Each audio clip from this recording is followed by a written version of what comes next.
എല്ലേ ഇളങ്കിഴിയേ இன்னமுறங்கோதியோ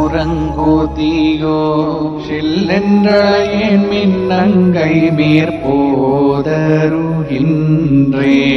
வல்லை உன் கட்டுரைகள் வண்டே உன் வாயறிதும் வல்லீர்கள் நீங்களே நானேதானாயிடுக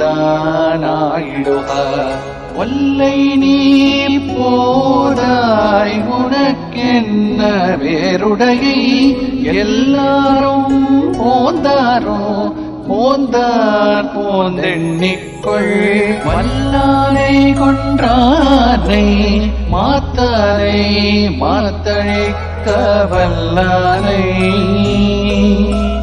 மாயனை பாடேலோரெம்பாவாய்.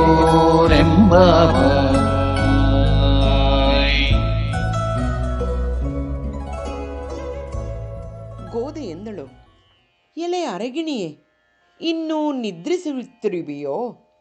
ಗೋಪಿ ಎಂದಳು, ನನ್ನನ್ನು ಸಿಡುಕಿನಿಂದ ಕರೆದೆಬ್ಬಿಸಬೇಡಿ ಅಮ್ಮ ಗುಣಪೂರ್ಣೆಯರೇ, ಸಾಕು ಮಾಡಿ, ಇದೋ ಎದ್ದು ಬರುತ್ತಿದ್ದೇನೆ.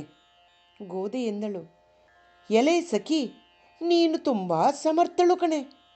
ನಿನ್ನ ಚಮತ್ಕಾರದ ಮಾತುಗಳಿಂದ ನಿನ್ನ ವಾಕ್ಚಾತುರ್ಯದ ಬಲವನ್ನು ನಮಗೆ ಈಗಾಗಲೇ ಅರಿತಿರುವೆವು. ಗೋಪಿ ಎಂದಳು, ಸಮರ್ಥರು ನೀವೇ, ನಾನಲ್ಲ. ನಾನೇನಾದರೋ ಆಗಲಿ, ಹೋಗಿ, ಅದರಿಂದ ಏನು?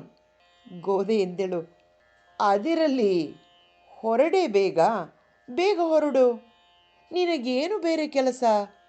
ಗೋಪಿ ಎಂದಳು, ಎಲ್ಲರೂ ಹೊರಟು ಬಂದಿರುವರೇ.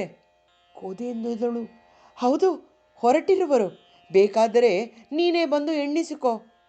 ಬಲಿಷ್ಠವಾದ ಆನೆಯನ್ನು ಕೊಂದವನು, ಶತ್ರುಗಳ ಬಲವನ್ನು ನಾಶಪಡಿಸಬಲ್ಲ ಮಹಾ ಆಶ್ಚರ್ಯಚೇಷ್ಟಿತನಾದ ಶ್ರೀಕೃಷ್ಣನೆಂಬ ಆ ಸರ್ವೇಶ್ವರನನ್ನು ಕುರಿತು ನಾವು ಹಾಡಿದರೆ ನಮ್ಮ ಈ ವಿಶಿಷ್ಟವಾದ ವ್ರತವು ಸಿದ್ಧಿಸುವುದು.